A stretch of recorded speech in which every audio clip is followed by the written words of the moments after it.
Crag Hill. It's west, sort of west of Norwich. And Mount Pompanoose is sort of north and east. But you know, Comcast has the center of town, and right. you know, we're going to go through there just coincidentally to get to these other places. And some people will choose this just out of loyalty and because they're sick of Comcast.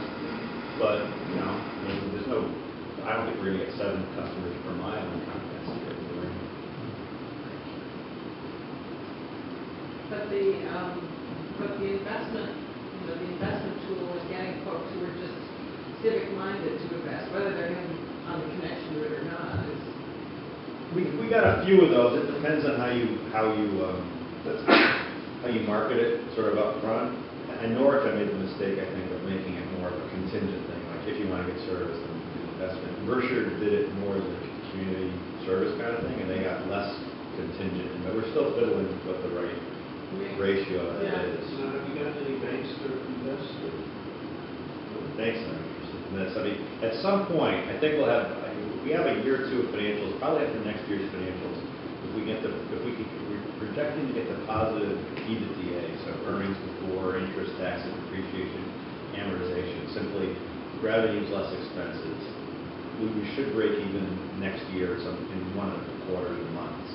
And at that point, with sort of revenues going like this and expenses are staying flat, we might be able to go to there's some boutique investment banks that, for us, they focus on municipal bond issues that might do, you know, probably not 50 million like we originally considered, but maybe a chunk of 10 or 20. We're still trying to figure that out. We got to get to next year first. We had to work really hard just to get 100,000 and 150,000 or 200,000. In which case, I still have 300,000 out of 8 regional banks, much less 10, 15 million. Yeah, and the banks can't necessarily take advantage of the tax-free piece of it. And what they could do is offer it to their customer, or, you know, somebody like Ledyard could. Yeah. But we haven't talked to Ledyard yet. It's premature. Well, especially if you've got, if you're able to demonstrate a track record, stand over time of revenues, you know, exceeding expenses, that it starts to be more appealing potentially to the local banks. If they're, I mean, our banks got interested in faster if we had offered the match, but they like the economic development impact potential of this. They're not so concerned with the residential customers. It's the picking arts and flowers, it's the badgers, those are the folks that they are excited about connecting. And that's Well, sure. we King got. Arthur Flower and their employees. I'm sure King Arthur would love to have their employees, you know, do their call center work from home if they needed to, but they can't in a lot of cases. Yes, I was going to address some of these things where it says there is no business case for expanding broadband. I mean, there is, but we've got to keep your costs low. 20 houses per mile, I think that number is high. I mean, it might be true in some towns, but our average is more like 12 or 13 or 14. And then when you take out the area that Comcast or, you know, Time Warner or whoever has covered, we're closer to around 10 or 11. I think 20 is what we hear like from Comcast and such. Yeah, that's Comcast model. That's where they'll do their investment. Right. Once it's past 20, so that eliminates about half the roads in the area and probably, you know, a quarter of the people, which essentially the portion that's uncovered. I mean, in Norwich, I'd say, I don't know, half or 2/3 of the people are covered by Comcast, but they're all in the center. That leaves 1/3 of the population in this big donut on the outside. And I'm sure all the towns that have cable are similar to that.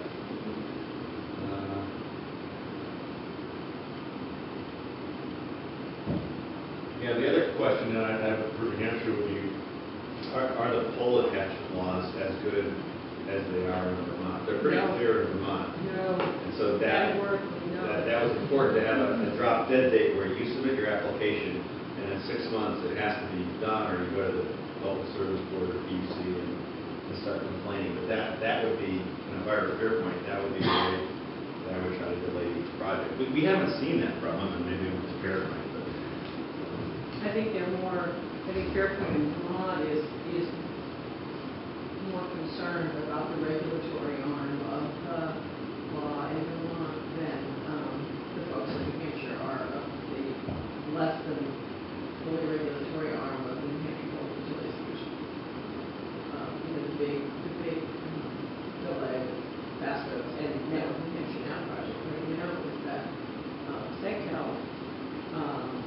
is blocking 10 of the 3,000 poles along the route.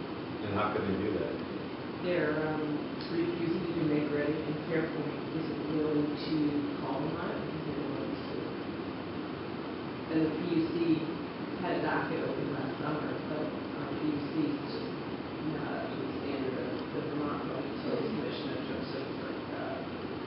in terms of the clout in the regulations and also the wherewithal to do something. So right now, the project is struggling to get, UNH is kind of take the whole thing in hand with NTIA and SEC to go after Sentinel, and to a certain extent Avery. In these rural areas, you'd have less of a problem, but I mean, it would be a problem if Sextel wasn't on one pole and they stopped you. I mean, you'd be stuck unless you put in another pole. All of Lebanon is blocked. Much of Hanover is blocked. Worford, Lyme, Marks Benfield, Sunapee, Newport. Why don't you get the Valley News to write a story? We're waiting for UNH to say it's time to pull the Okay, because I mean, I think people would, I know the founders of Sextel are out of there, it's sold, but that would be a good story about how Sextel is not necessarily a good corporate citizen. But they're owned by Tech Valley now, and they're just, Out of New York, right? it's still Jeremy Capps who's the main guy in this part of the state, but they expect, someday we'll fill you in on the detail on the politics of pole attachment. And I always said, it's the pole attachment that's going to be the challenge in New Hampshire, because the Public Utilities Commission in New Hampshire doesn't have the cloud commission in Vermont now. Nor is there the statewide political support for the towns that act deployment. Wow. I know. I won't overstate the statewide political support in Vermont, but they have offered to build us, sort of, the backstory is that Berkshire was holding a bake sale or something, and it became a sort of protest against the lack of broadband in Berkshire. It got a lot of press and bloggers and things like that, and finally, I think, someone in the administration said to the VTA, just do something for these people. So they're building us 30 miles of plant from Berkshire to Chelsea to Tunbridge to Thetford. It's in all these weird places where we probably wouldn't build because we couldn't get the investment, but they're important routes for us. And so the savings for us is on the order of $500,000, which is a lot for us, but it's not a lot compared to they've given millions of dollars to detail and Fairpoint. In some cases, they've given money to Fairpoint where their cost to get DSL to a subscriber was higher than ours. We're like baffled. Well, why would you do that? You know why. Yeah. If the PUC is able up to the task, is that something that we have to do in the office? No traction there? You need a lot of lawyers, and you have to go to Washington to get. And there are a lot of lawyers working on it. Yeah. But it's expensive, and it's time consuming, and that's the death knell for projects like this, because you got the money sitting in the bank, and in our case, the clock would be ticking on interest rates and things. And it would also be harder to sort of convince investors to put money in if we weren't sure you could actually build the plant. At least we're sure.